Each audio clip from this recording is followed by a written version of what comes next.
السلام علیکم میرے پیارے دوستو، کیسے ہو آپ سب؟ امید ہے کہ آپ سب خیریت سے ہوں گے۔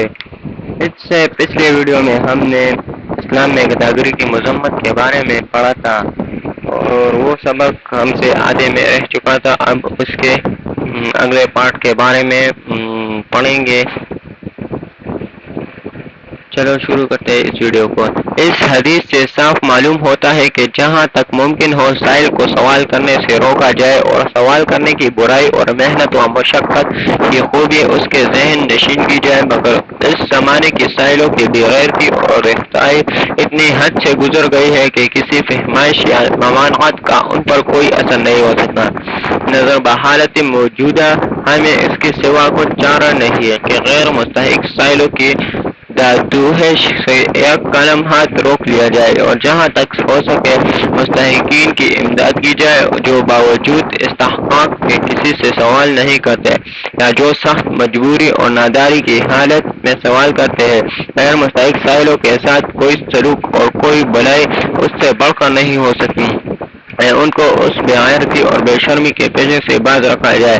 ملک و قوم کے حق میں کوئی احسان اس سے زیادہ نہیں ہو سکتا کہ بھیک مانگنے کے بدترین پیشہ جو مرض متحدی کی طرح افراد و اقوام سرایت کرتا جاتا ہے اور جس سے روز بروز بھوکمنگوں کی تعداد ملک میں زیادہ ہوتا جاتی ہے، رفتہ رفتہ اس کے بیچ گھنی کی جائے۔ تاریخ بتاتی ہے کہ آن حضرت صلی اللہ علیہ وآلہ وسلم کے بعد مدت دراز تک ممالک اسلامیہ میں سوال کرنا نہایت مذموم سمجھا جاتا تھا اور طرح طرح سے اس کا انسداد کیا جاتا تھا۔ روایت ہے کہ حضرت عمر رضی اللہ تعالیٰ عنہ نے ایک سائل کی آواز سنی اور یہ سمجھ کر کہ بھوکا ہے اس کو کھانا کھلانے کا حکم دیا۔ تھوڑی دیر میں اس کی آواز پھر سنائی دی۔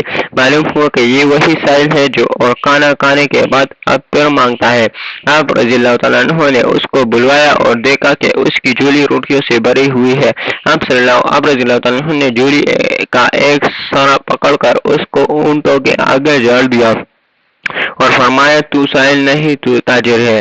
علامہ مقری تاریخ اندلس میں لکھتے ہیں کہ اندلس میں جس سائل کو تندرست اور کام کے لائق دیکھتے ہیں اس کو نہایت ذلیل کرتے اور سخت سست کہتے ہیں۔ اس کا نتیجہ ہے کہ یہاں اپاہج اور معذور آدمی کے سوا کوئی سائل نظر نہیں آتا، مگر افسوس اور نہایت افسوس ہے کہ اس زمانے میں ہمارے ملک میں جس قدر مسلمان بھیک مانگتے نظر آتے ہیں اس قدر اور کسی قوم کے افراد نظر نہیں آتے۔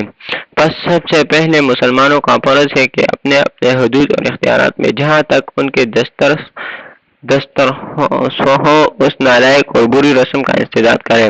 خاص کر ہمارے علماء اور واعظین کو لازم ہے کہ نہایت آزادی اور بے باں کے سواس کی مجلسوں میں سوال کی مذمت کرے جو حدیثوں میں وارد ہوئی ہے اور جو مستمر نتیجے سائلوں کی کثرت سے قوم کے حق میں پیدا ہوتے ہیں اور اسراف اور فضول خرچی کے برائی جو قرآن مجید میں جا بچا بیان ہوئی ہے عام مسلمانوں کی ذہن نشین کرے، ان کے دلوں میں بٹھا دیا جائے کہ ہٹے کٹے بھیک مانگنے والوں کو کچھ دینا بجائے نیکی اور بھلائی کیا الٹا گناہ کا مرتکب ہونا ہے، کیونکہ جس قدر ایسے لوگوں کو دیا جاتا ہے اس قدر مستحق بیواؤں، یتیموں اور ہمسایوں کے حق تلفی ہوتی ہے۔